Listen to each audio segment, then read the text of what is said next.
Il raconte dans 2 livres 2 histoires oubliées, celle du seul passager noir du Titanic et le destin incroyable d'un esclave de Martinique devenu bourreau au Québec, au Canada. Bonsoir Serge Billet. Bonsoir. Bienvenue et merci d'être avec nous sur TV5 Monde dans 64 minutes. Alors, qui est donc ce seul passager noir du Titanic? On rappelle un navire qui a coulé dans la nuit du 14 au 15 avril 1912. C'était un ingénieur haïtien, donc il a quitté son pays à l'âge de 15 ans. Il a fait des études à Beauvais. Ensuite, il a suivi une formation d'ingénieur à Lille. Il est devenu ingénieur donc à Paris. Il a construit une partie du métro parisien. C'est lui qui a tracé les plans de la ligne 12, qui allait à l'époque de la porte de la Chapelle à la porte de Versailles. Ouais. Et puis, donc, 5 ans après, il a voulu rentrer chez lui parce que son oncle était devenu président de la République. Et en voulant rentrer chez lui, il est monté sur le Titanic avec sa famille. Et lui, il a péri donc dans le bateau. Alors, il s'appelle Joseph Laroche. On ne va pas tout raconter. Il a donc une vie complètement folle. Alors, lui est mort, pas toute sa famille. Je n'en dis pas plus. Comment est-ce que vous avez retrouvé cette histoire? C'est vraiment le hasard. Un de mes lecteurs, un jour, m'avait alerté, il y a à peu près 5 ou 6 ans, me disant « Mais il semblerait qu'il y a un passager noir qui était donc sur le Titanic, il faudrait rechercher dessus. » Et à l'époque, ça ne m'avait pas trop alerté parce que je me suis dit, forcément, si il y avait en plus le grand film qui avait été fait par le Canadien, je dis forcément, d'autres ont dû en parler. Comme généralement, je fais des livres uniquement sur des sujets, ou en tout cas rarement sur des sujets qui ont déjà été traités, donc uniquement sur des sujets méconnus. Je me suis dit, c'est pas la peine d'y aller parce que d'autres ont dû sûrement donc le traiter. Et il y a 1 an, quand je me suis souvenu de ça à nouveau, je me suis dit, ben, je vais fouiller. Et j'ai vu que personne n'en avait jamais parlé. Et je n'ai pas trouvé ça normal parce que son histoire mérite d'être racontée. Et c'est pour ça que j'ai fouillé, que j'ai cherché et que j'ai retrouvé des témoignages de sa famille pour pouvoir en parler. Alors, autre livre, autre histoire. Il s'agit donc de celle d'un esclave martiniquais du XVIIIe siècle qui va, lui, devenir bourreau au Québec. Comment cela s'est passé? C'est extraordinaire. C'est un esclave, un aigle marron, comme on dit aux Antilles. Il s'est enfui 3 fois de l'habitation sur laquelle il était donc esclave parce qu'il n'était pas heureux. Et donc là, on l'a condamné. On lui a dit, voilà, le tribunal lui a dit, on vous propose soit d'être pendu, soit de devenir bourreau. Et comme il était jeune, il avait 24 ans, il a accepté de devenir bourreau et il est parti donc en bateau donc jusqu'au Québec. Et pendant 10 ans, c'est lui, de 1733 à 1743, c'est lui qui exécutait donc les gens au Québec. Mathieu Leveillé, c'est son nom. Vous braquez le projecteur sur... On va peut-être d'abord quand même parler de ce qu'on apprend dans votre livre, ce qui est assez fascinant. Il est gracié, hein, donc ou bien c'est la potence, ou bien il accepte de devenir bourreau. À l'époque, ça, c'était très...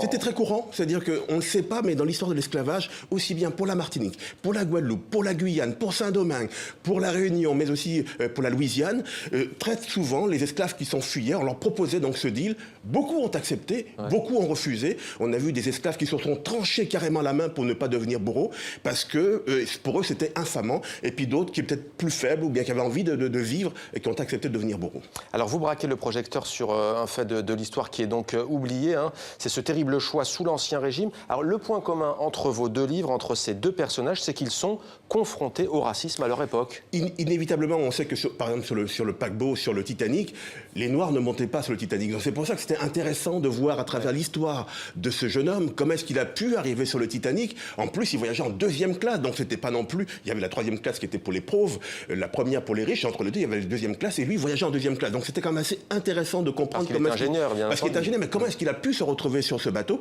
Et puis la question également du racisme avec Mathieu Léveillé qui devient donc bourreau au Québec, c'est savoir comment est-ce que justement ce mépris de l'autre fait que dans un système complètement inique, eh bien la victime devient le bourreau. Alors 2 histoires que vous avez exhumées, comment expliquez-vous, Serge Billet, qu'elles soient si méconnues? Mais peut-être que pendant trop longtemps, on a laissé l'histoire aux historiens. Et donc les historiens, quelquefois, ils se parlent entre eux de choses qu'ils peuvent savoir. Et puis ils se parlent entre eux de choses qui les intéressent, mais pas forcément qui peuvent intéresser le grand public. Et nous, les journalistes, quand nous venons mettre notre grain de sel, avec ou sans leur consentement, quand nous venons mettre notre grain de sel, nous cherchons des choses que eux peut-être peuvent voir, mais ne pas estimer être importantes, mais nous cherchons des choses qu'il faut tirer de l'oubli. Et ce travail est complémentaire de ce que font les historiens. Et c'est pour ça que je m'attache toujours à rechercher des personnages dans l'histoire qui ne sont pas connus et dont personne ne parle. Sortir des sentiers battus de l'histoire avec un grand H. Vous êtes d'une certaine manière, Serge Billet, devenu spécialiste du destin des populations noires qui restent à la marge de l'histoire officielle. Qu'est-ce qui vous attire vers cette thématique? C'est parce qu'on voit bien que le passé n'est pas passé. Il y a encore beaucoup de choses en France, notamment, qui sont liées au passé. Il y a un certain racisme qui perdure. Donc ça veut dire que tant qu'on ne comprend pas ce qui s'est passé, tant qu'on ne cherche pas à le comprendre, tant qu'on ne traverse pas cette période sombre de l'histoire, à la fois du monde et de l'humanité, on n'est peut-être pas capable de trouver les réponses à ce qui se passe aujourd'hui. Et donc j'essaie de faire ce travail avec d'autres, bien sûr, pour déjà donc restituer ce passé, pour que chacun puisse y réfléchir, pour trouver les moyens de pouvoir mieux avancer demain et après. après-demain. Le seul passager noir du Titanic, auteur Serge Billet, donc édition Grand Ouest, et puis donc ce livre aussi sur ce destin hors du commun, esclave et bourreau. Voilà donc le destin hors norme de Mathieu Leveillé. Merci à vous Serge Billet d'être venu sur notre plateau.